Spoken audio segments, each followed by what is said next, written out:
3 hal penting yang harus kita pahami kalau kita bicara tentang gereja. Yang pertama, gereja adalah sebuah tempat. Itu adalah tempat yang kita tuju setiap hari Minggu, di mana kaki kita melangkah. Jika tujuan kita adalah gereja, maka kita semua akan melangkah ke tempat yang sama, untuk kepentingan yang sama. Sekalipun kita berasal dari berbagai tempat yang berbeda-beda, di gereja kita menuju Tuhan. Gereja juga adalah sebuah peristiwa. Di sini, gereja bukan hanya dipandang sebagai gedung atau yang kita datangi. Gereja adalah sebuah tempat di mana kita semua bersatu, memuji, menyembah Tuhan, melayaninya, dan mendengarkan isi hati Tuhan. Gereja adalah sebuah tempat di mana kita merayakan Tuhan. Bahkan lebih dari itu, gereja adalah sebuah kelompok yang menggambarkan komunitas. Kata Yunani eklesia untuk gereja pada awalnya berarti sekelompok atau sekumpulan orang. Dalam pengertian ini, gereja bukan sekedar gedung yang kita datangi atau acara yang kita hadiri. Gereja adalah sekelompok orang, lebih khusus lagi komunitas orang-orang yang percaya kepada Yesus, yang bersatu di dalam sebuah kepentingan sorga. Jadi gereja yang Abuna maksud, bangunan, peristiwa, dan komunitas itu ada di sini. Itulah kita di G2CC, Golden Gate Community Church. Di sini kita semua dipersatukan di dalam satu tujuan, satu ibadah, dan satu komunitas. Oleh karena itu, setiap kali melangkah ke dalam gereja, mari siapkan roh, jiwa, dan tubuhmu untuk terhubung kepada Tuhan. Dan pada saat yang sama, melupakan dunia dan fokus hanya pada Tuhan. Mencari wajahnya untuk menerima berkat-berkatnya. G2CC adalah kita. Tempat merayakan Kristus melalui penyembahan, pujian, dan hati yang terbuka menerima firman-Nya. Tempat di mana kita semua dapat memberi yang terbaik kepadanya. Tempat mengalami kuasa Tuhan.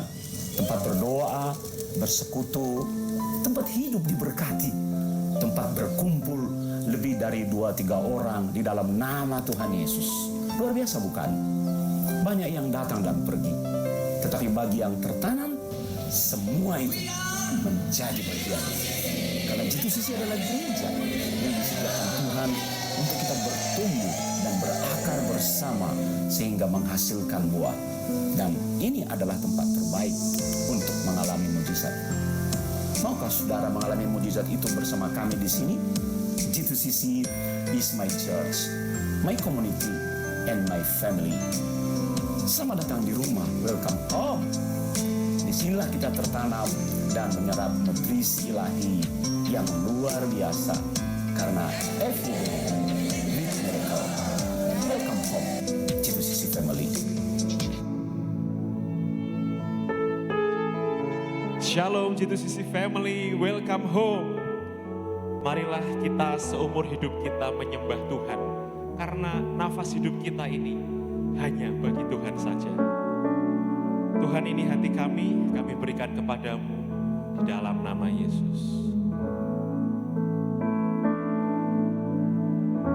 Betapa kami rindu akan hadirat-Mu Tuhan. Betapa kami rindu dengan lawatan-Mu. Oh, izinkan ku menyenangkan hatimu lewat nyanyian hatiku. Biarkanlah ku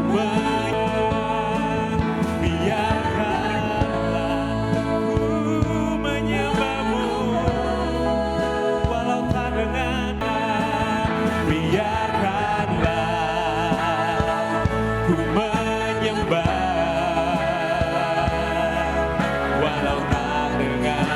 puisi yang indah. Biarkanlah ku menyembah, memberikan hati ini ku berserah dengan penuh kasih sayang. Biarkan Tuhan biar kasih sayang, biarkan Tuhan aku menyembah dengan penuh kasih sayang, biarkan Tuhan aku menyembah. Tuhan, ini hati kami, ini hidup kami bawa ke hadapan-Mu Tuhan.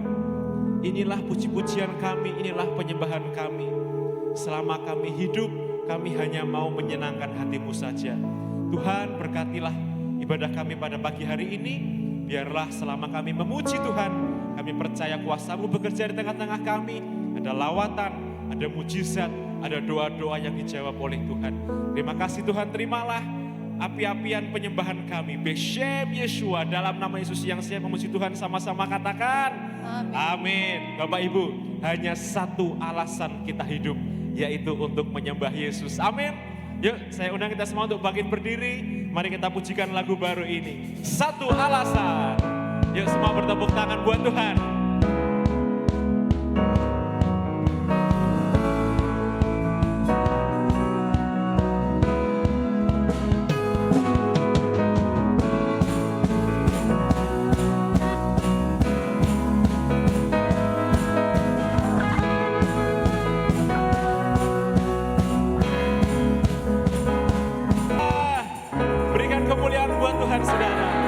Hanya Yesus satu-satunya alasan kita hidup.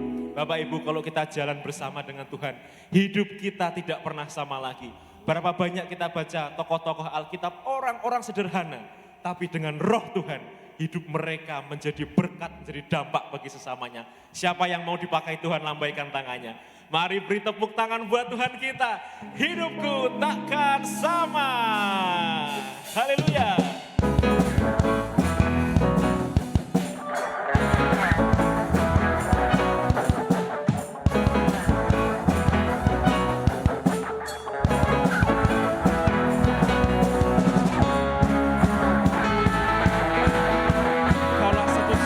Sumber dari segalanya Tuhan. Kaulah kebenaran yang kami pegang dalam hidup kami. Kaulah satu-satunya sumber dari segalanya. Kau kebenaran yang setar anugerah-Mu dalam hidup kami Tuhan. Dan hidup kami tidak pernah sama. Kaulah satu-satunya, Kaulah sumber. Haleluya, segala kemuliaan hanya bagi-Mu Tuhan. Roh Allah yang hidup, datanglah, penuhilah setiap kami. Sebab tanpa-Mu Tuhan, kami ini tidak bisa apa-apa. Tanpa-Mu Tuhan, kami ini bukan siapa-siapa. Tapi kami percaya dengan roh-Mu Tuhan, yang akan membawa kita untuk menjadi seorang pemenang dan lebih dari pemenang.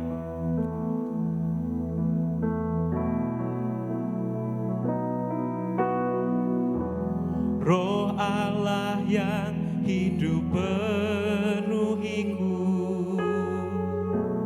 Roh Allah yang hidup pulihkanku, turunlah urapan ke atasku, membangkitkan kuasa-Mu.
membebaskan hidup yang terbelenggu,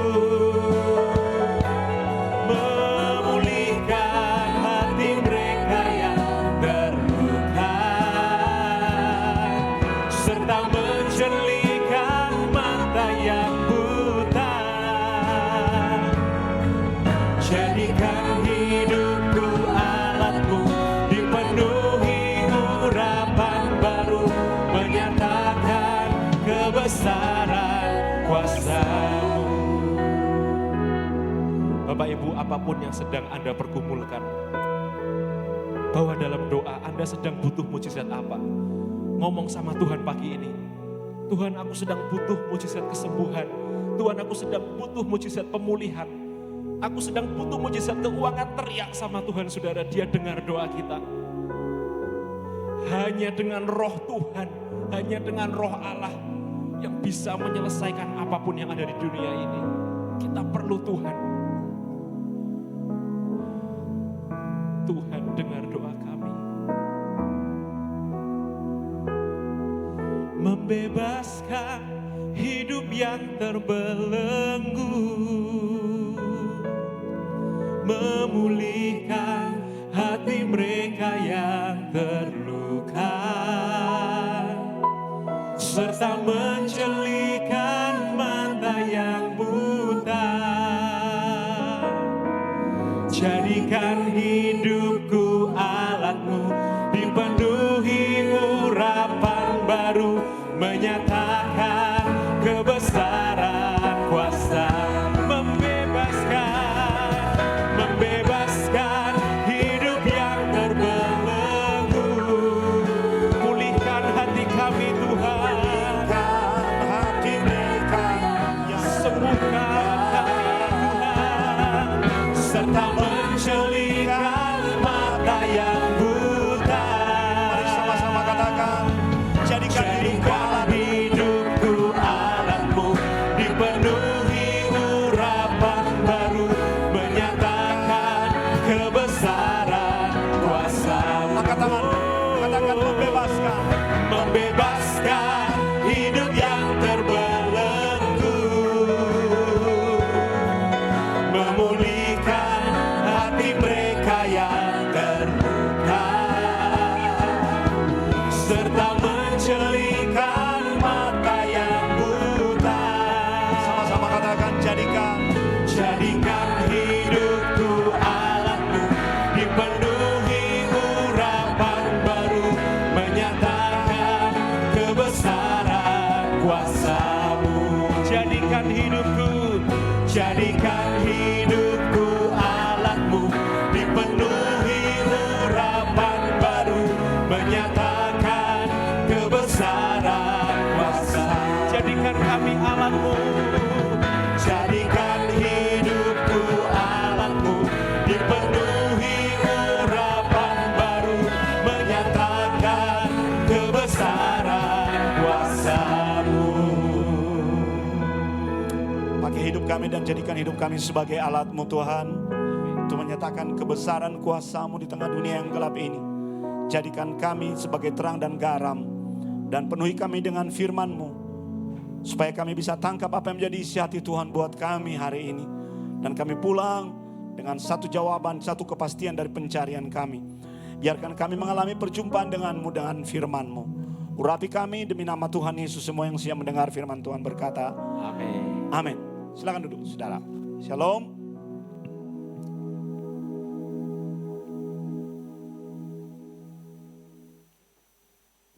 Hari ini kita akan membuka beberapa firman Tuhan. Dan hari ini Abuna akan berbagi prinsip-prinsip firman Tuhan mengenai jalan keluar dari krisis ekonomi. Saudara, sekarang kita melihat, membaca, bahkan mungkin bisa mengalami yang namanya disebut dengan krisis. Krisis artinya sebuah situasi di mana kita seperti berada di tepian antara maju atau mundur. Sebuah situasi di mana kita tidak bisa memprediksi apakah kalau aku melangkah maju aku akan jatuh atau tetap bangkit. Sebuah situasi di mana kita sedang terjepit. Sebuah situasi di mana keadaan sedang tidak baik-baik saja. Ada banyak orang memiliki krisisnya masing-masing. Tapi Abuna sebagai gembala melihat beberapa hari ini ada anak-anak Tuhan yang sedang mengalami yang disebut dengan krisis ekonomi. Dia mengalami krisis dalam pekerjaan, mengalami krisis dalam keuangan, mengalami krisis dalam cash flow-nya, tidak bisa melakukan kewajiban-kewajiban keuangannya. Dana menjadi mandek, modal menjadi hilang dan sebagainya. Dan itu bukan hanya kita, dunia sedang mengalami krisis ekonomi pasca pandemi COVID ini dan kemudian masuk pada digitalisasi dunia, banyak perubahan yang terjadi. Orang-orang yang semula menjadi pekerja di PHK digantikan oleh mesin, digantikan oleh artificial intelligence. Hari-hari ini sedang muncul banyak wacana bahwa kelak nanti siswa tidak lagi masuk dalam sekolah. Mereka dididik dalam satu kelas artificial intelligence. Abuna tidak setuju, tapi ada satu gereja, satu, dua, tiga gereja yang sudah mulai, di mana pendetanya khotbah dengan avatar, khotbah dalam teknologi artificial intelligence. Saudara, teknologi dan teknologi, tapi kita tetap harus mempertahankan namanya nilai-nilai tradisi dari biblikal itu. Abuna tidak setuju dengan model yang seperti itu, tapi itu adalah faktanya. Bahkan terjadi krisis kemanusiaan. Mari kita fokus pada krisis ekonomi hari ini. Apa yang menjadi krisis saudara? Dan bagaimana cara menghadapinya sebagai anak Tuhan. Dengan memegang dan beriman pada Tuhan dan memegang janji-janjinya melalui firman-Nya. Hanya itu pegangan kita. Bagian saya adalah secara spiritual melengkapi jemaat. Supaya ketika menghadapi krisis apapun dalam hidupnya, khususnya krisis ekonomi, bisa melihat dalam perspektif firman Tuhan. Amin, saudara. Saya bukan konsultan manajemen, itu bagian orang lain. Abuna adalah hamba Tuhan yang memperlengkapi jemaat. Supaya ketika menghadapi krisis, jadi tahu bagaimana meresponnya dan bagaimana menghadapinya. Karena apa? Karena menjadi anak Tuhan tidak menjamin bahwa kita bisa bebas dari krisis. Tapi yang membuat berbeda adalah ketika kita menghadapi krisis sebagai anak Tuhan, cara pandang kita tidak sama dengan apa yang dilakukan oleh orang-orang dunia di luar sana. Mari kita belajar langkah yang pertama dari 5 langkah hari ini. Buka Alkitab saudara dalam 1 Petrus pasal 5 ayat yang ke-7.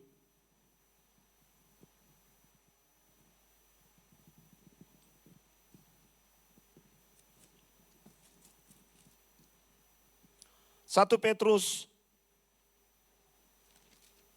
pasal 5 ayat yang ke-7. Sudah buka Alkitab saudara? Mari kita baca bersama-sama 2, 3. Serahkanlah segala kekhawatiranmu kepadanya, sebab ia yang memelihara kamu. Saudara, krisis dapat membuat kita khawatir dan takut, saudara-saudara.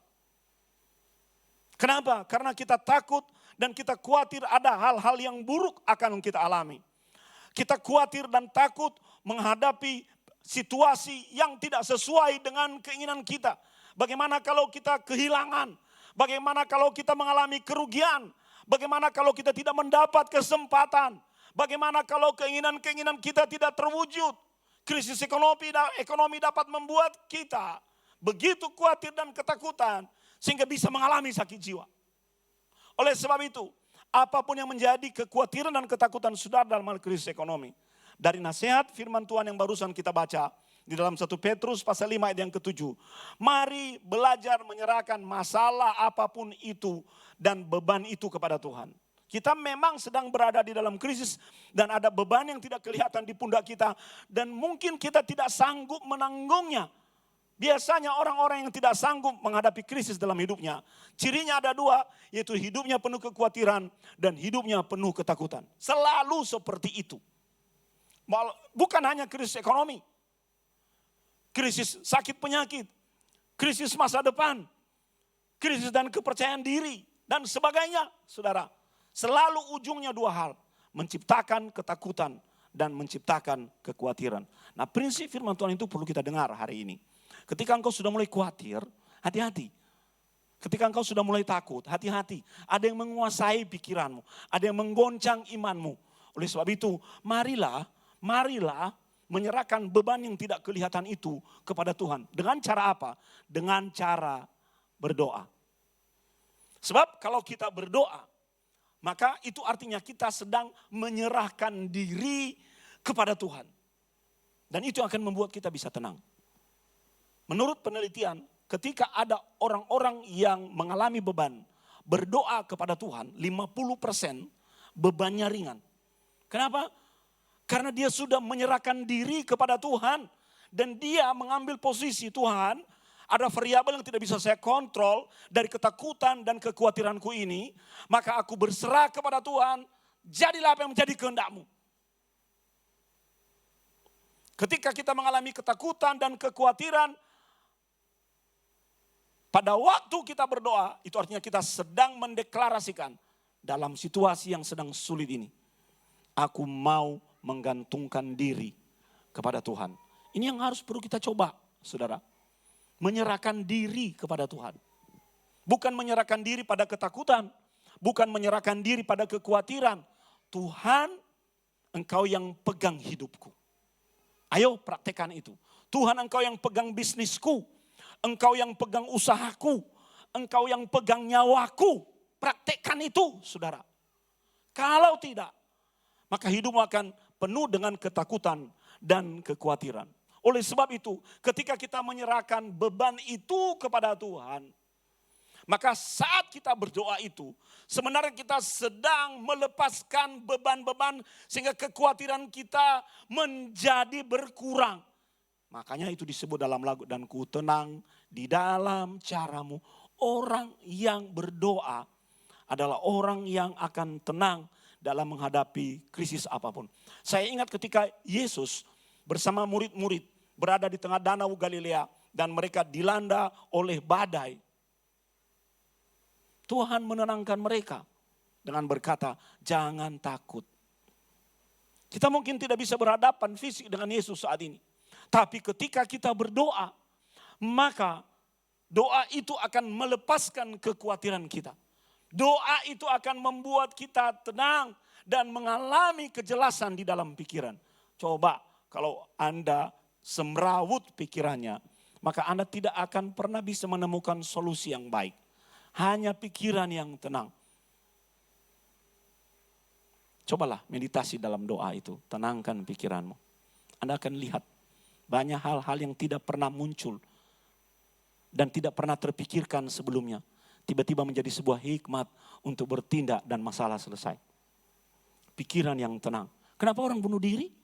Karena pikirannya udah kosong, udah gelap. Dia tidak lagi menemukan solusi. Padahal sebenarnya solusi itu ada. Kenapa? Karena pikirannya semraut. Tuhan, yang memiliki hidup ini bukan kita. Kita tidak berhak atas hidup kita. Tuhan. Maka ketika kita berdoa, bukan hanya saja menyerahkan diri kepadanya, tapi kita juga akan bisa tenang, saudara. Bisa tidur nyenyak, masalah hari ini cukup untuk hari ini. Besok ya udah, pokoknya aku tenang, aku tidur. Ketika kita menyerahkan beban kepada Tuhan, maka kita justru bagian yang ketiga ini sedang membangun manusia rohani kita. Katakan bersama Abuna, manusia rohani. Kita makan, minum itu untuk membangun manusia fisik. Tapi ketika kita berdoa, kita sedang memperkuat manusia rohani kita. Kadang terjadi yang Abuna lihat dan Abuna amati, saudara, sebagai gembala adalah manusia fisiknya kuat, tapi manusia rohaninya lemah. Saudara, yang kita perlu bangun bukan hanya fisik kita. Kita perlu membangun kerohanian kita. Ketika kita berdoa, maka iman kita sedang bertumbuh. Krisis dapat membuat iman kita goncang. Dapat membuat kita merenggangkan pegangan kepada Tuhan. Tapi ketika kita berdoa, apa yang longgar itu diperketat kembali. Dan kita akan melihat di dalam perspektif Tuhan. Orang yang berada di dalam manusia rohani yang kuat, ketika dia berhadapan dengan segala sesuatu yang berbahaya atau yang membuatnya khawatir atau membuatnya takut, saudara-saudara, dia akan melihat Tuhan akan membuat rancangan yang lebih baik dari ini. Tuhan akan memampukan aku melewati ini. Dia akan belajar melihat di dalam perspektif Tuhan. Oleh sebab itu, saudara, jangan pernah absen dari pertemuan doa. Karena apa? Ketika kita mengalami masalah, itu seperti sesuatu yang sedang menggerus iman kita. Ketika kita menghadapi pergumulan, itu seperti penyakit yang mencoba menggerogoti manusia roh kita, saudara-saudara. Tapi sebaliknya, kenapa? Karena manusia masih tetap khawatir. Manusia bisa ketakutan, imannya bisa goncang. Sesuatu yang membuatnya takut dan membuatnya khawatir itu bisa menggerogoti imannya. Dan di dalam pertemuan doa, kita diperkuat, kita diperkokoh. Saya banyak melihat bahwa orang-orang yang berdoa, hidupnya tetap baik-baik saja. Sekalipun mengalami krisis yang begitu hebat. Karena dia mendapat daya tahan, mendapat energi seperti di recharge. Ada daya dorong ilahi di dalam dirinya. Karena doa adalah cara kita berkomunikasi dengan Tuhan. Cara kita menerima kekuatan Tuhan. Dan itu yang disebut dengan doa korporat. Karena kita saling berbagi power. Dalam doa korporat itu kita saling berbagi iman. Kita saling berbagi tenaga. Hadirilah setiap pertemuan doa itu, saudara-saudara. Dan Anda lihat nanti, semua akan baik-baik saja. Itu prinsip yang pertama. Prinsip yang kedua, mari kita lihat dalam Amsal pasal 6, ayat 6 sampai 11.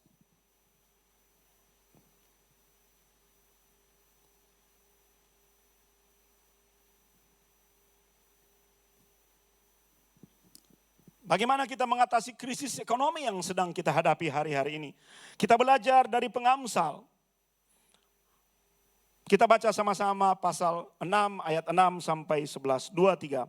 Hai pemalas, pergilah kepada semut. Perhatikanlah lakunya dan jadilah bijak. 7. Biarpun tidak ada pemimpinnya, pengaturnya atau penguasanya. Apa? Ia menyediakan rotinya di musim panas. Dan mengumpulkan makanannya pada waktu panas. 9. Hai pemalas, berapa lama lagi engkau berbaring? Bilakah engkau akan bangun dari tidurmu? Tidur sebentar lagi, mengantuk sebentar lagi, apalagi? Melipat tangan sebentar lagi untuk tinggal berbaring. Ayat 11. Maka datanglah apa yang datang? Kemiskinan kepadamu seperti seorang penyerbu dan kekurangan seperti orang yang bersenjata. Saudara, di sini kita melihat ada dua kontras yang pengamsal berikan, yaitu rajin dan malas. Orang-orang malas itu akan didatangi oleh kemiskinan, gak usah diundang. Dia datang dan menyerbu. Berarti dia memiliki kemampuan untuk menaklukkan hidup kita. Makanya kalau malas itu, saudara, seperti diserang oleh yang namanya kemiskinan. Oleh sebab itu ada beberapa prinsip yang kita pelajari dari sini. Supaya kita bisa bebas. Bagian yang pertama, saudara. Buna banyak melihat dan mempraktekkan di dalam diri sendiri. Bahwa yang namanya kerja keras itu adalah kunci keberhasilan. Amin. Kadang-kadang kita iri pada pencapaian orang lain. Tapi coba lihat. Kita kadang-kadang gagal membandingkan etos kerja kita dengan etos kerjanya. Makanya pengamsal berkata, belajar pada semut. Semut tidak pernah berhenti bekerja. Semut tidak pernah lelah bekerja. Saya melihat hal yang sebaliknya dalam diri orang-orang. Leren capek, siraku cekot-cekot. Apalagi belakang ini apa namanya? Boyoku encok pegalinu. Doa benar. Tapi ada bagian yang harus kita kerjakan. Itu yang disebut dengan etos kerja.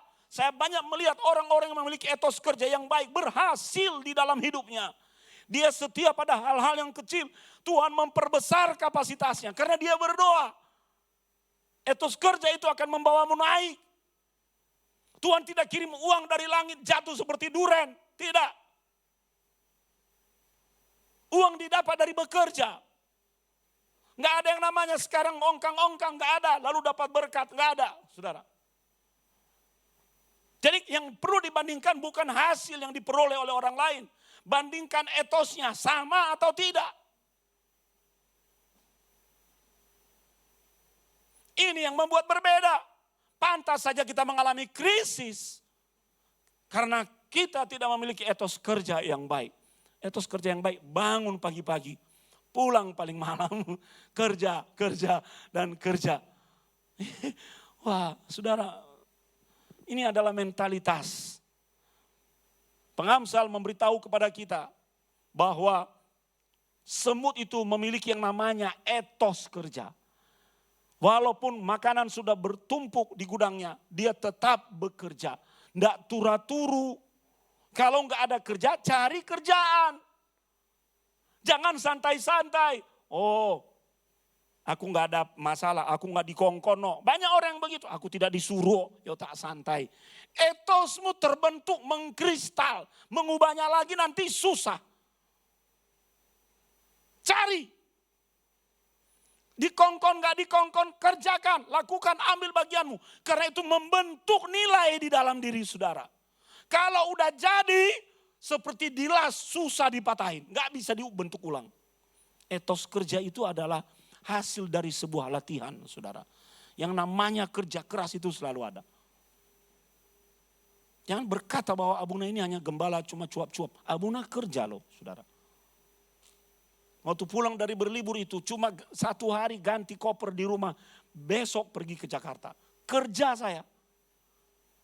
Sampai di Jakarta, sampai hari Selasa harusnya balik ke Semarang. Tiba-tiba ada pekerjaan lagi. Saya ambil.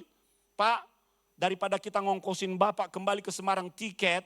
Besok Rabu ada pertemuan lagi. Pulang pergi lagi. Lebih baik kita bayarin Bapak hotel 1 malam. Bapak tinggal pindah hotel besoknya. Saya kerja lagi. Masih teler-teler. Semua orang kan memiliki panggilannya masing-masing. Hari Kamis, hari Jumat baru balik ke Semarang. Pulang dari sana istirahat sebentar. Kerja keras di ladang Tuhan. Gantian saudara. Abun itu selalu punya jadwal. Pak, jangan melayani hanya di kota, di gereja-gereja kaya. Kamu terima PK pulang bawa duit. Fair aja toh. Coba layani di kampung, di desa, di mana kamu jadi berkat. Abun ini ngatur itu. Nanti kalau saya sudah mulai banyak di kota, Abuni teriak, Pak, kebanyakan. Dia melatih etos kerja saya sebagai hamba Tuhan. Itu seperti ada yang mengintari kos kami itu. Saya berkata, aduh, bahaya ini. Bahaya ini. Saya WA tolong dukung doa Abuna sama Abuni. Tapi hasilnya apa saudara? Pemulihan terjadi. Ya, ada suami istri, bayangkan mereka lapar dan haus. Sehari sebelumnya sudah datang naik motor dari tempat mereka ke kota Nangabulik itu. Di Kabupaten Lamandau. Mereka, itu gereja, bagus gereja itu. Lalu mereka untuk ikut seminar, dia berkata terima kasih Pak. Bertahun-tahun suami saya tidak pernah mau megang dan meluk saya. Tapi hari ini dia peluk saya. Wajahnya bersuka cita saudara. Kami seminar keluarga untuk hamba-hamba Tuhan. Mereka, ibu rumahnya di mana? Jauh Pak, saya udah datang ke tempatnya dari kemarin.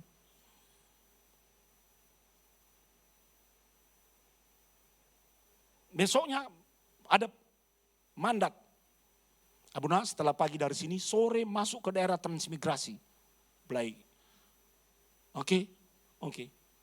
Kalau tidak hujan, ya aman. Oke. Nah, masuk ke daerah transmigrasi saudara. Namanya E2 itu, E2. Ada jadi kota daerah-daerah transmigrasi di sana dibalik kelompok E1, E2, E3, E4. Saya di E2, katanya yang paling dekat. Oke lah. Pergi ke sana. Baju Abuna itu udah basah, keringat saudara. Tapi karena punya etos kerja, selalu harus memberi yang terbaik buat Tuhan. Amin. Tiba-tiba ada maksud Tuhan. Ada satu orang bapak-bapak kena stroke. Nggak bisa jalan. Tuhan berkata, doakan orang itu. Bisa lihat di Facebook Abuna toh, dia jalan. Berikan kemuliaan buat Tuhan. Nah, karena mereka orang transmigran, mereka selalu menghormati hamba Tuhan dari kota yang datang. Jadi mereka sebenarnya sudah menyiapkan semua lauk pauk dari rumah masing-masing. Panitia udah jauh-jauh hari bilang, Abuna kalau pergi di kompleks E itu, ya nanti akan dijamu. Ya, makanannya apa? Ya, menunya apa hari ini? Panitia sudah kasih tahu, ada babi, ada anjing, ada labi-labi, ada ular, ada biawak. Abuna mau apa? Semua disediakan. What? Ya, Abuna mau anjing, kita sediakan. Saya ingat dolar, ingat montil. Gimana kalian motong anjing? Makanya di sini nggak ada anjing Abuna, disikat. Abuna tinggal pilih, nanti ada kita kasih tahu, ini babi, ini anjing, ini ular, ini biawak, ini labi-labi, landak, semua ada. Karena di dalam transmigrasi, di hutan, ada banyak binatang. Saya berkata, enggak. Lu Abuna nggak makan babi? Enggak. Oh anjing aja? Nggak makan anjing. Saya tergiang-giang wajah dolar. Wajah sangar hati Hello Kitty. Ya tuh. Aduh Tuhan Yesus. Enggak, terus Abuna mau makan apa? Ya balik ke kota. Atau sediakan nasi kotak. Akhirnya mereka membeli nasi kotak. Pagi-pagi bangun jam 5, jam 6 sudah dijemput. Turun ke Pangkalan Bun. Turun lagi. Balik lagi ke Semarang. Saudara, lihat capek. Tapi kalau Anda punya etos kerja dalam segala sesuatu yang Tuhan percayakan kepadamu, engkau akan berhasil. Amin. Itu kuncinya, saudara. Kerja keras itu fondasi dari breakthrough ekonomi di dalam kehidupan kita. Itu sebabnya pengamsal berkata, jangan malas, turu cari kerjaan. Kalau Anda pegawai, keto kerja di depan bosmu, rapopo, itu melatih. Orang kerjaan, ya tak turu. Ingat ya, ketika Anda malas, yang menyerbumu bukan Belanda. Yang menyerbumu adalah kemiskinan. Belanda emboh nengdi. Kasih tahu kiri kananmu, jangan malas. Ya, tidak ada itu. Uang tidak datang tiba-tiba. Memang kita berdoa, tapi ada bagian yang harus kita kerjakan. Bagian yang ketiga, saudara, hidup itu harus realistis. Ya. Jangan habiskan semua hari ini, simpan seperti semut. Karena mereka diberkati, saudara. Di hari terakhir pelayanan, gembalanya datang kepada saya. Abuna, ini orang, aku dapat WA dari jemaat, oke? Ya. Katanya untuk Natal nanti, kita akan adakan Natal di awal bulan. Pembicaranya Abuna sama Abuni. Datang lagi. Saya berkata, datang lagi ke sini. Tolong Pak. Saya bilang, nanti kita pikir dulu ya, kita cek dulu, saya cek jadwal saya. Ini otak manusia udah mulai jalan lagi. Ya toh? Ya saya harus ceritakan proses yang saya alami. Otak manusia tiba-tiba Tuhan bilang, hey, aku sudah buka jalan bagimu di sini. Oke, saya lihat jadwal dulu ya Pak, saya bilang. Oh kosong sih tanggal segitu, tanggal itu. Tapi tanggal ini sudah tidak bisa karena harus persiapan Natal di gereja. Langsung, oke, catat. Saya bilang, wah. Kita kena ngabulik lagi. Senang. Saya berkata, oke senang. Tapi nanti saya mau bawa bantal. Karena biar bisa tidur. Kalau Anda gak bisa tidur itu, besok gak bisa maksimal bekerja. Betul, percaya omongan saya. Dan Abuna susah tidur. Ya toh, nanti kan yang di press itu kan kecil itu toh. Begitu selesai tinggal aja jadi berkat lah. Bagi saya tidur itu penting. Beda sama Abuni. Begitu pelor Abuni itu. Begitu nempel. Jadi kalau kami tidur itu saudara. Kok jadi cerita tentang kita? Saya gak bisa tidur. Dan diganggu sama Abuni. Jangan berpikiran jorok dulu saudara. Mula-mula kiri kanan. Ya, lama-lama dia geser-geser ke tempat saya. Sehingga saya tinggal hanya tidur begini miring. Dan dia geser-geser lagi. Saya pernah jatuh saudara. Ditendang sama dia. Hei, sadar kau bojomu. Saudara, jadi saya butuh tidur. Butuh istirahat. Bukan malas. Tapi terus turu-turu. Yang menyerbumu bukan Belanda. Bukan rudal Amerika. Yang menyerbumu gak kelihatan. Dan yang itu namanya kemiskinan. Saya kemarin dapat izin, dimintain izin. Pak, saya mau pergi, mau kemana? Ketemu teman saya, dulu sama-sama S1 di Atmajaya, teknik sipil. Oke, jangan sampai pulang malam ya, besok pelayanan. Ya Pak, pulang-pulang dia cerita. Temannya ini jadi tenaga kerja di Australia. Tahu kerjanya apa? Tukang cukur rambut. Tukang cukur rambut.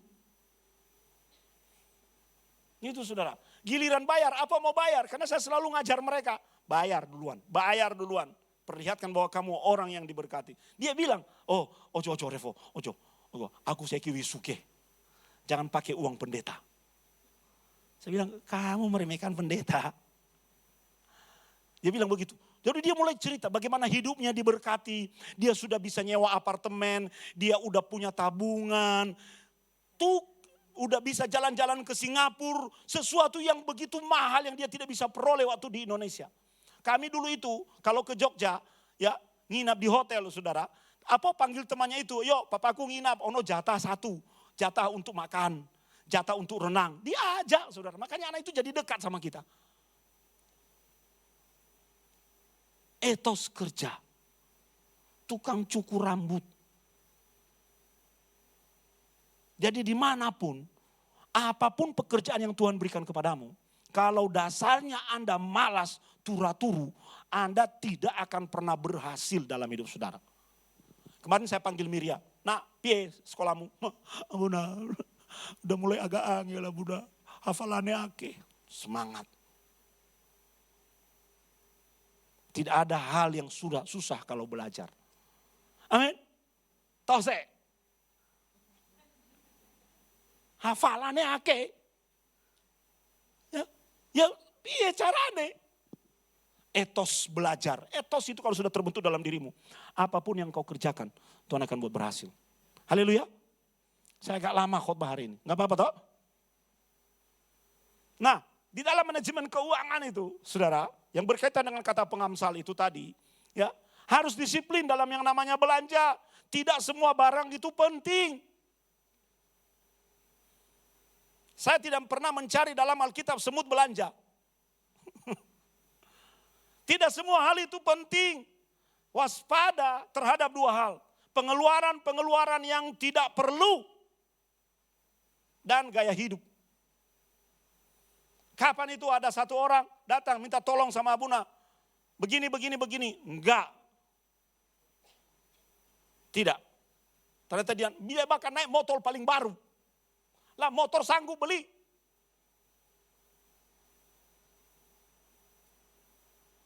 Nah, urusan ini kan harusnya jangan beli motor dulu. Ini dulu. Ingat yang lagi ramai itu Gubernur Jawa Barat. Dia berkata hanya untuk pesta perpisahan kamu habiskan uang 1 juta. Kamu miskin.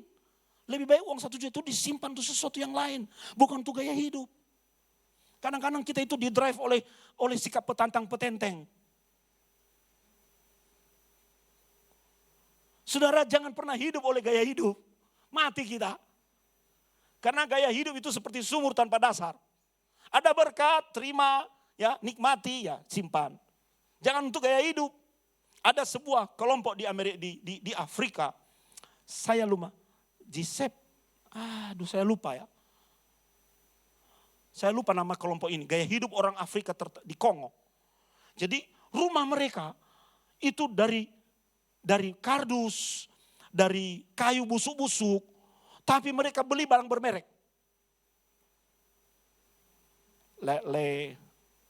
Apa nama kelompok ini? Jadi mereka kalau keluar, baju bermerek, sepatu bermerek, topi bermerek, dasi bermerek. Mereka mau memperlihatkan bahwa mereka berada dalam level sosial yang tinggi. Ada itu. Jadi sebuah film dokumenter itu diperlihatkan bagaimana hidup mereka yang sesungguhnya.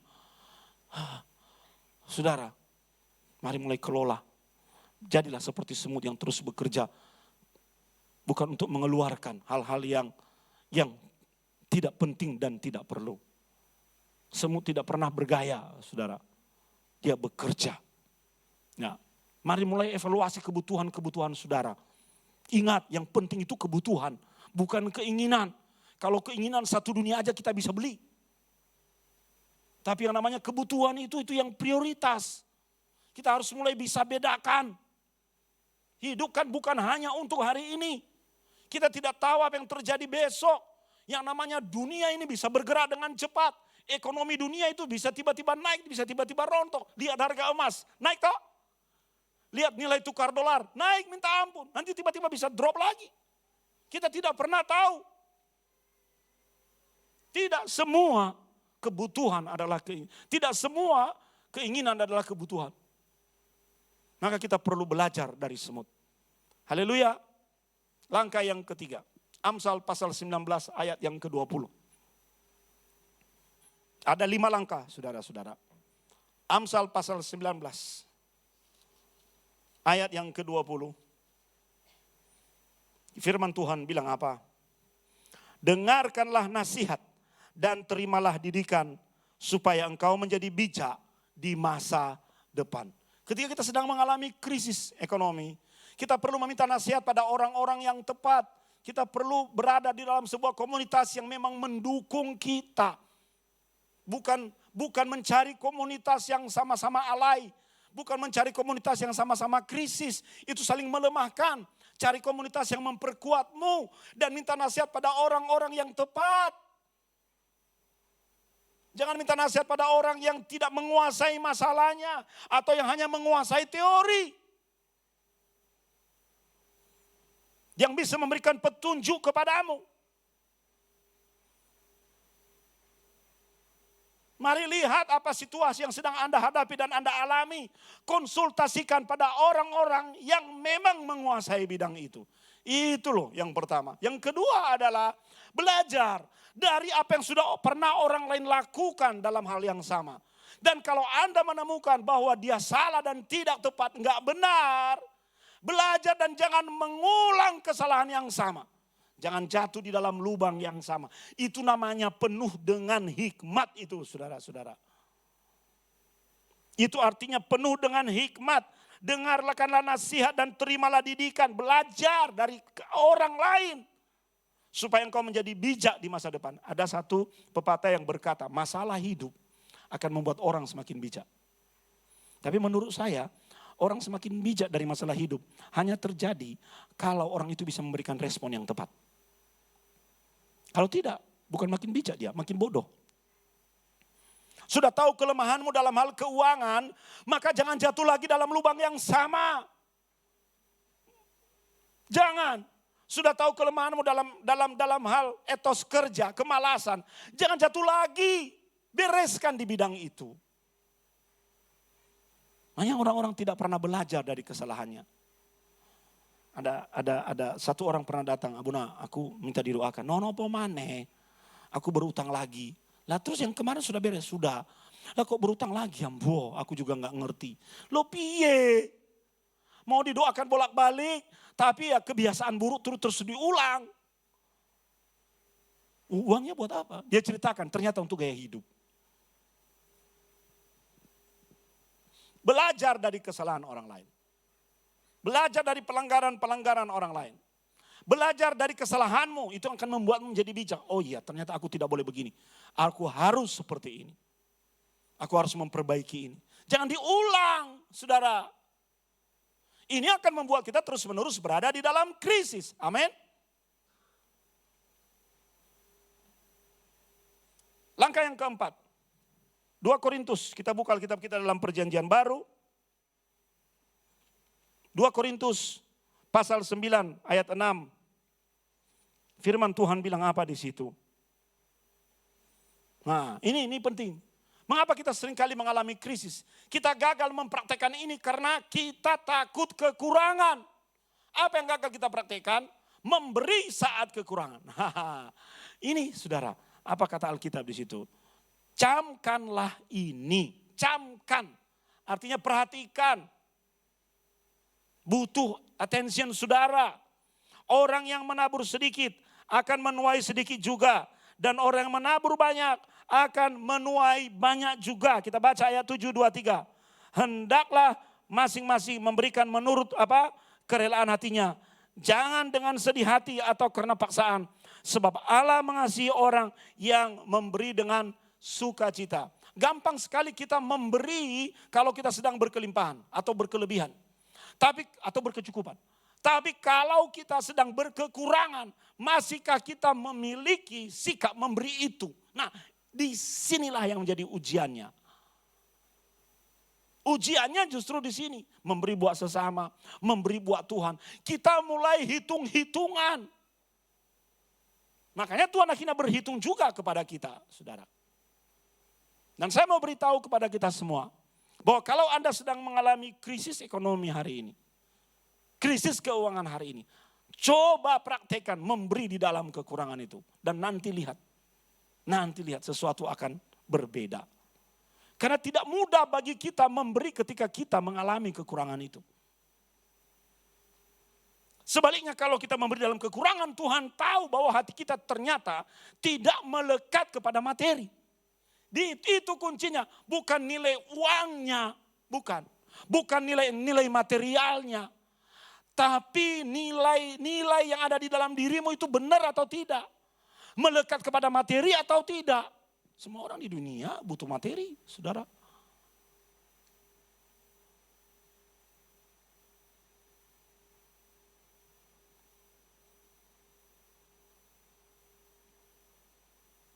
Mungkin Anda pernah memberi dalam kelebihan. Mari belajar. Coba praktekkan. Tidak melekat pada materi, tapi memberi di dalam kekurangan. Hal kedua yang kita bisa pelajari di sini adalah apapun yang Anda beri, jangan beri dengan terpaksa, jangan beri dengan muka yang masem. Dengan sukacita. Karena firman Tuhan berkata terlebih berbahagia apa? Memberi daripada menerima. Lakukan dengan satu passion. Kesempatan yang Tuhan beri. Karena Tuhan yang kalau memang sudah ada niat di dalam dirimu, Tuhan bahkan menyediakan benih untuk kita tabur. Bukan berarti kita juga seperti badan sosial, beri sana, beri sini, beri sini. Bukan, itu maksud saya. Ada hikmat yang akan Tuhan taruh. Apapun yang bisa Anda berikan itu, saudara. Satu-satunya alasan Anda memberikan itu, materi, uang, waktu, tenaga. Satu-satunya alasan adalah karena Anda sekedar atau bahkan satu-satunya alasan bukan hanya sekedar, memang mau memberi. Hanya itu, tidak ada motif yang lain. Maka Alkitab beritahu kepada kita, lakukan dengan sukacita. Kasih tahu kiri kananmu, dengan sukacita. Coba Anda menerima sesuatu dari orang, mukanya bercatut. Kalau itu makannya nggak enak jadinya. Anda ingat-ingat wajahnya. Dan ingat ya, pemberian itu adalah sebuah benih. Konsep Alkitab, konsep teologis mengenai benih adalah taburan. Yang akan kembali lagi kepada kita. Itu adalah sebuah investasi. Sebab ketika kita menabur, maka sebenarnya Tuhan akan memberkati benih itu. Sehingga pada waktu tertentu di masa depan, kita akan menuai kembali apa yang kita tabur itu. Makanya ada yang disebut dengan hukum tabur tuai. Maka taburlah hal yang baik. Tabur pemberian terbaik. Tabur wajah terbaik. Tabur tenaga yang baik. Nanti akan menuai hal-hal yang baik. Bahkan lebih, ingat ya, satu pohon mangga dimulai dari satu biji mangga. Tapi pohon mangga menghasilkan puluhan buah mangga. Jadi apa yang kita tuai akan kembali kepada kita lebih banyak dari apa yang kita tabur. Makanya di dalam hal memberi ini, saudara, mari kita mulai bentuk nilai yang benar di dalam diri kita. Ya, kita bentuklah. Mudah bagi kita berdoa. Tapi kalau nilai-nilai yang di dalam diri kita salah dan tidak benar, nggak ada gunanya. Banyak orang-orang memberi karena nyogok Tuhan. Bukan begitu maksudnya. Memang Tuhan akan memberkati kita. Pasti dia berkati. Yang Tuhan mau lihat adalah sikap hati. Banyak orang-orang taat dengan kewajiban keuangan. Persembahan, persepuluhan, apalagi dan sebagainya. Untuk nyogok supaya aku diberi. Lah sikap hati ini yang harus kita perbaiki. Kan kita sudah tahu prinsipnya. Menabur pasti menuai. Sudah. Jangan nyogok. Jangan memiliki mentalitas. Oh, ternyata Tuhan tidak bekerja. Ya wis ora sido. Aku lagi butuh. Nah, makanya krisis terus terjadi.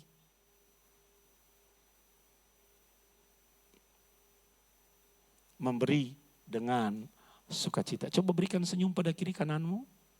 Ya, senyum ya. Yang terakhir, saudara. Filipi pasal 4 ayat 19. Ini ayat favorit Abuna.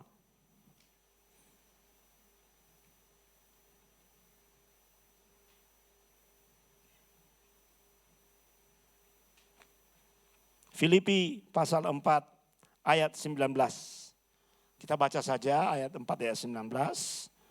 Kita baca sama-sama 2, 3. Allahku akan memenuhi segala keperluanmu menurut kekayaan dan kemuliaannya di dalam Kristus Yesus. Ini bicara soal apa tahu saudara? Supaya kita bisa mengatakan mengalahkan krisis itu. Hidup di dalam janji Tuhan. Allahku akan memenuhi. Artinya kata Allahku di situ, sebagaimana Allahku memenuhi keperluanku, dia juga Allah yang sama yang akan memenuhi keperluanmu. Maka jangan jauh-jauh dari Allah itu. Jangan jauh-jauh. Jangan hanya dekat kepada Allah itu kalau sedang bermasalah. Makanya tadi saya berkata, waktumu untuk nyogok Tuhan, kehadiranmu untuk nyogok Tuhan itu salah.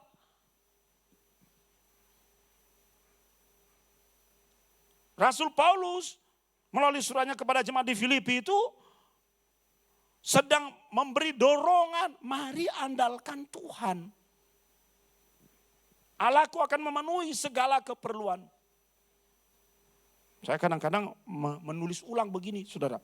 Allahku akan memenuhi segala keperluanku menurut kekayaan dan kemuliaannya di dalam Kristus Yesus. Ingat ada kata di dalam Kristus Yesus. Lah kalau Anda di luar terus, bagaimana ayat ini bisa digenapi dalam hidup saudara? Makanya krisis terus. Pikiranmu di luar Kristus terus. Tanganmu di luar Kristus terus. Tindakanmu di luar Kristus. Pengandalan akan Tuhan itu penting dalam situasi kritis. Ketika seorang nabi berkata besok di Samaria harga secupak gandum sedinar, secupak gandum segini dan segini-segini, tepung terbaik segini. Ada yang tidak percaya karena dia di luar. Orang yang di dalam artinya berada di dalam iman yang sama akan mengalami itu. Jangan hanya ada di dalam ketika Anda butuh. Lihat yang kedua 1 Timotius pasal 6 ayat 10.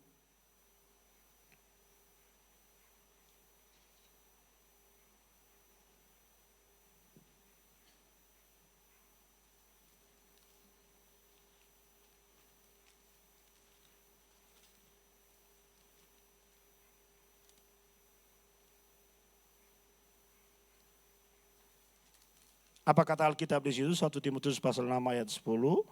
Mari kita baca sama-sama. 2, 3. Karena akar segala kejahatan ialah cinta uang. Sebab oleh memburu uanglah beberapa orang telah menyimpang dari iman dan menyiksa dirinya dengan berbagai-bagai duka. Ya tahu? Siapa sih yang tidak butuh uang selama masih ada di dunia? Kita semua butuh uang. Money speak aloud. Tapi uang bukan segala-galanya. Yang harus segala-galanya dalam diri kita adalah Tuhan. Uang tidak bisa memelihara hidup kita ya saudara. Karena uang itu habis. Tuhan itu tidak pernah habis. Dia yang memelihara. Jangan pernah melekatkan hidupmu pada sesuatu yang cepat habis. Atau yang bisa berkurang. Lekatkan dirimu pada yang kekal. Itu sebabnya ketika Allahku akan memenuhi segala keperluanku menurut kekayaan. Kata kuncinya di dalam. Melekatlah pada sesuatu yang ada di dalam itu. Di dalam Kristus Yesus. Dan itu akan pelihara hidup kita. Uang penting. Tapi ada yang jauh lebih penting. Uang penting untuk makan. Betul ya? Uang penting untuk membeli sesuatu. Tapi di atas itu Tuhan. Itu yang kepada kita harusnya melekat. Jadi prioritasnya, pelayan mimbar maju ke depan. Jadi prioritasnya apa sekarang? Prioritasnya hanya Anda dan Tuhan yang tahu. Mari geser prioritas itu ke dalam hal yang benar. Bukan lagi bawa di dalam hal-hal material. Tapi bawa di dalam hal-hal yang spiritual, saudara. Dan kita lihat hidup kita akan menjadi hidup yang diberkati dan keluar dari krisis. Mau keluar dari krisis? Amin. Ingat ya, saudara, andalkan Tuhan bukan uang. Itu prinsip yang pertama, yang satu prinsip. Yang berikutnya adalah memberi dalam kekurangan. Minta nasihat dan hikmat, belajar dari kesalahan orang lain. Minta nasihat pada orang yang tepat. Kelola keuangan dengan bijak.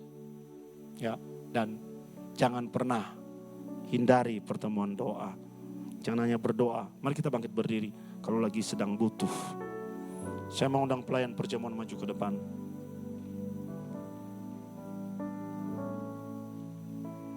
Holy are you, Lord, all creation call you God. Worthy is your name. We worship your majesty. Your majesty. Holy are you, Lord. Holy are you, Lord. All creation call you God. Worthy is your name.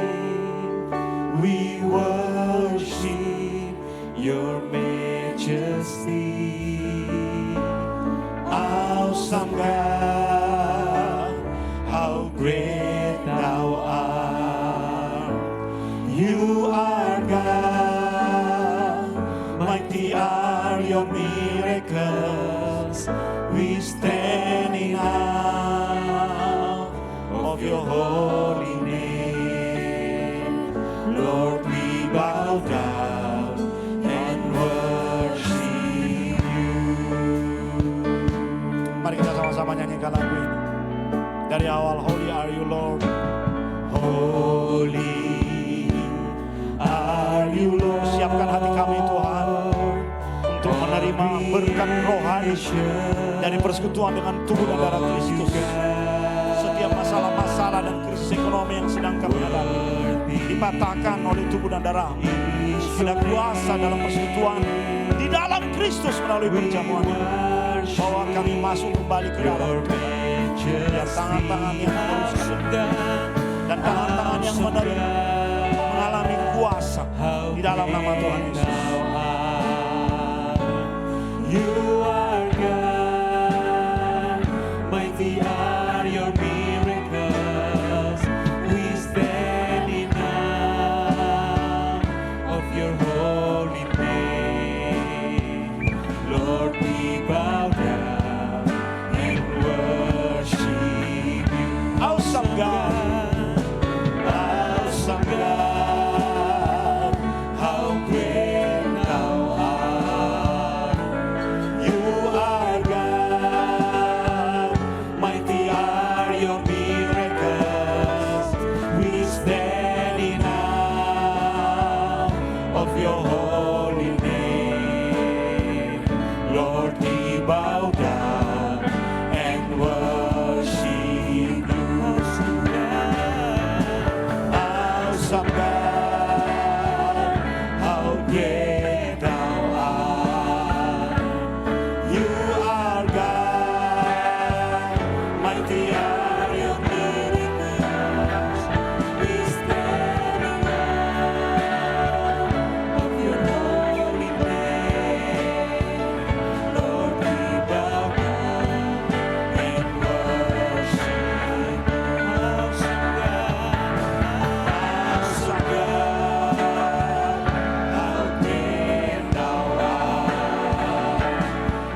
A, firman Tuhan berkata, Ia membuat segala sesuatu indah pada waktunya.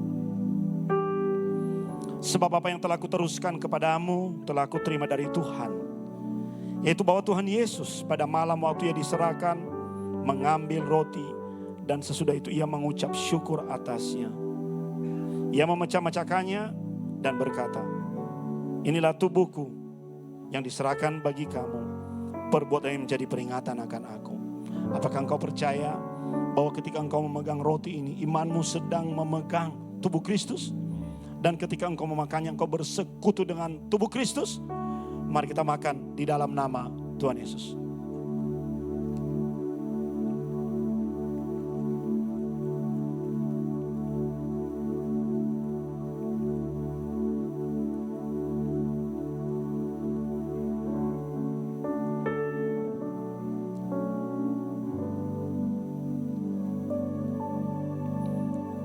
Mari angkat anggur ini tinggi-tinggi di hadapan Tuhan.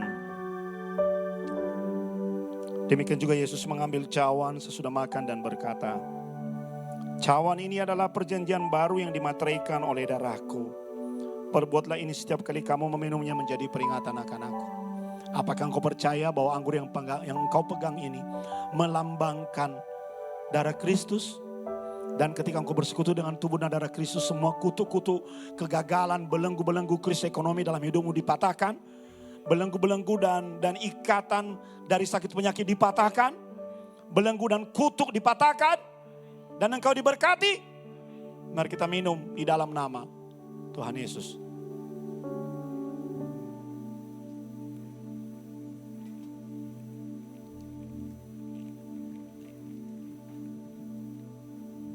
Abuni akan menutup dalam doa.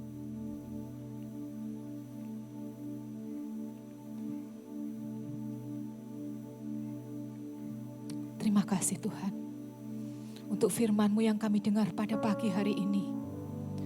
Untuk tubuh dan darah-Mu yang kami terima.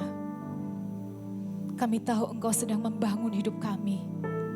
Kembali mengingatkan bahwa apapun krisis yang sedang kami hadapi saat ini, Engkau Allah yang tidak pernah meninggalkan kami, yang selalu menolong dan menopang.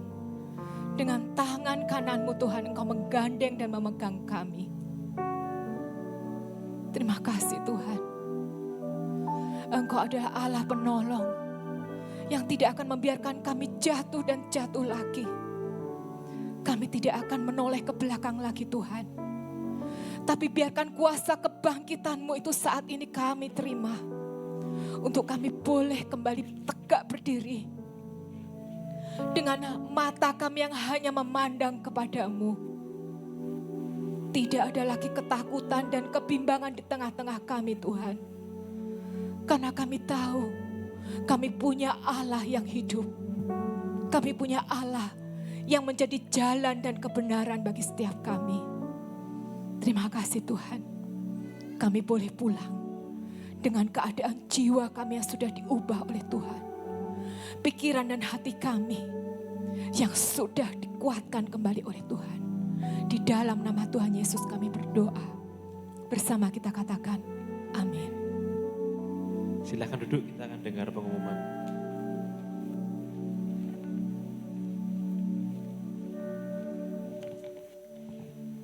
Shalom jemaat Jetusi yang dikasih Tuhan, diberkati dengan firman Tuhan pada pagi hari ini. Amin. Makasih Abuna buat firman-Nya pada pagi hari ini. Kami menyambut jemaat yang baru pertama kali hadir dalam ibadah Jetusi, dan jika belum memiliki ibadah gereja yang tetap, kami menantikan kehadiran Bapak Ibu di ibadah Jetusi berikutnya. Hari ini tidak ada jemaat yang baru. Nanti sore ada ibadah raya pukul 5 sore secara on-site di gereja. Juga ada ibadah online pukul 5 sore di channel YouTube Pastor Sony Saluku. Kemudian hari Rabu ada firman online pukul 7 sampai pukul 8 di channel YouTube Pastor Sony Saluku. Hari Jumat ada Breakthrough Prayer pukul 5 sore sampai 6 sore di gereja. Komsel Youth 4G akan diadakan pada hari Sabtu pukul 4 sore di gereja. Minggu depan ada ibadah raya pagi dan sore pukul 7 dan sore pukul 5 di gereja dan ibadah online pukul 5 sore di channel YouTube Pastor Sony Saluku. Ibadah sekolah minggu setiap hari Minggu pukul 7 pagi di gereja. Menghimbau kepada Bapak, Ibu, Saudara ataupun ada anggota keluarga yang sedang demam, flu, batuk, pilek, tidak diperkenankan untuk mengikuti ibadah secara onsite, harap mengikuti ibadah secara online. Tetap menerapkan protokol kesehatan dimanapun kita berada dan beraktivitas. Selamat ulang tahun dan selamat ulang tahun pernikahan kepada Bapak, Ibu, Saudara, seluruh sidang jemaat yang merayakannya sepanjang minggu ini. Tuhan Yesus memberkati dan memberi umur panjang. Demikian info gereja sepekan. Selamat hari Minggu, Tuhan Yesus memberkati. Shalom. Bapak Ibu, tambahan pengumuman. Nanti kita koordinator kalau hadir semua kumpul dulu sebentar 10-15 menit untuk kita meeting. Lalu semua hadir ya. Hadir. Kita kumpul sebentar ya, nanti sebentar pulang gereja. Lalu sebelum kita berdoa untuk anak-anak sekolah minggu, ada yang berulang tahun? Elsa? Siapa lagi? Ayo. Aduh, siapa namanya? Kevin. Siapa lagi? Oh, ini ulang tahun. Yang keberapa? Siapa? Bu Intan.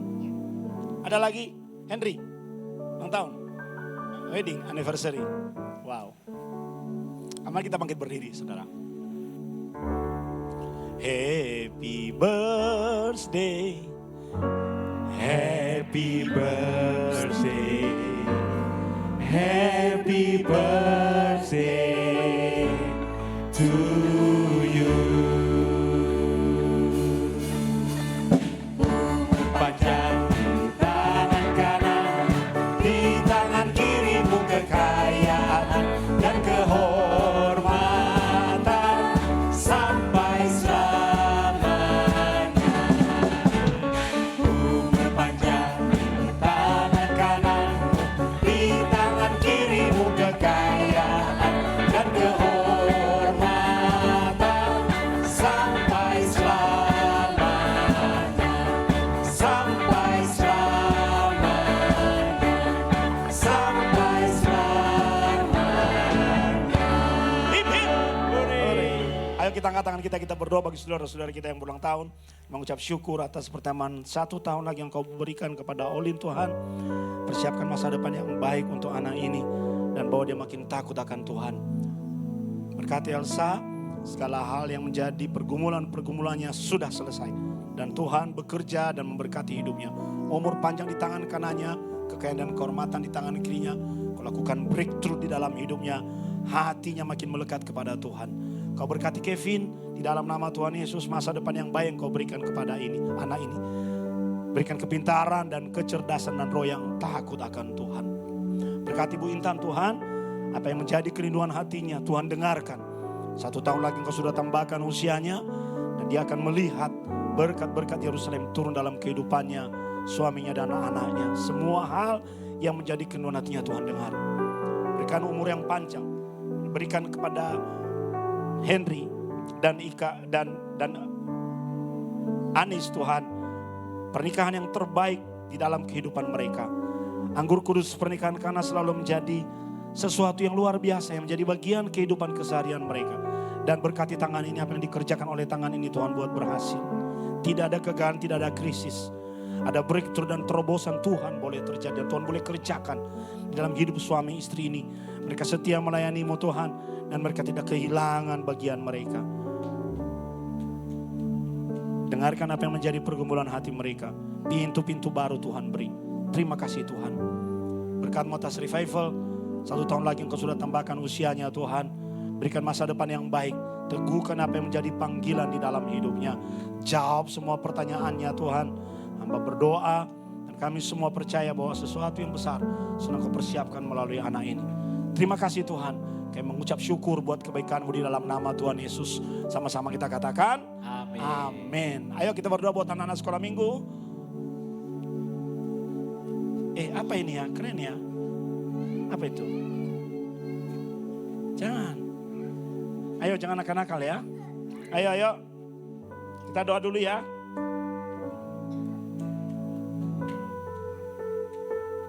Ini Feve ya.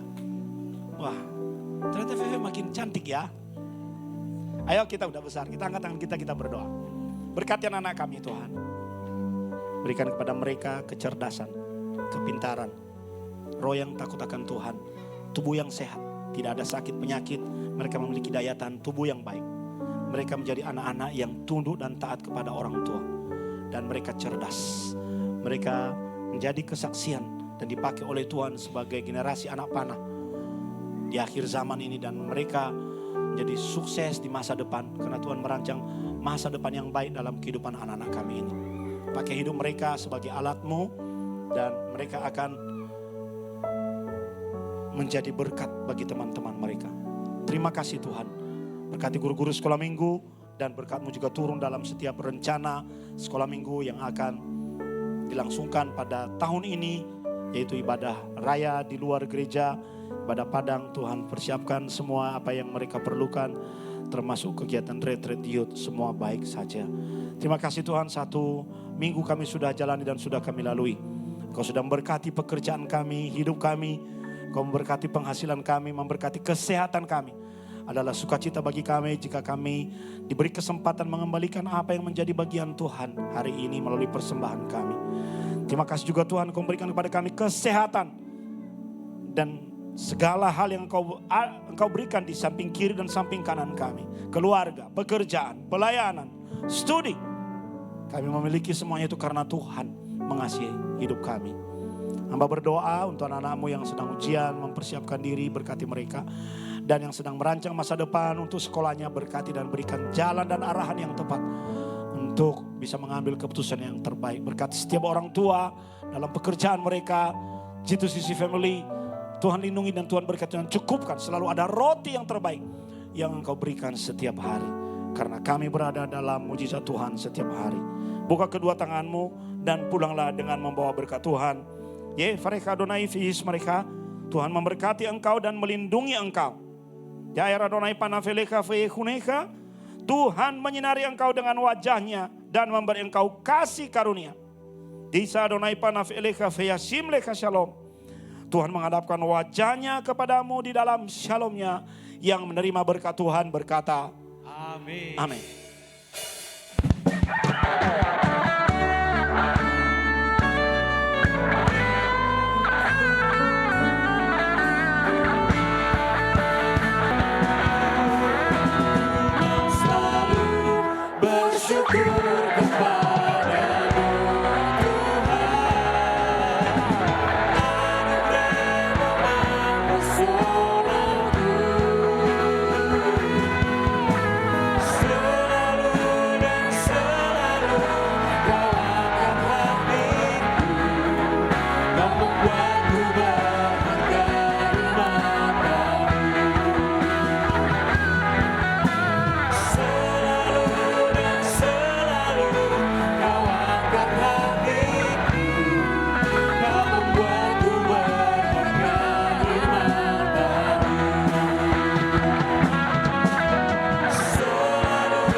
Silakan duduk, silakan ambil saat teduh.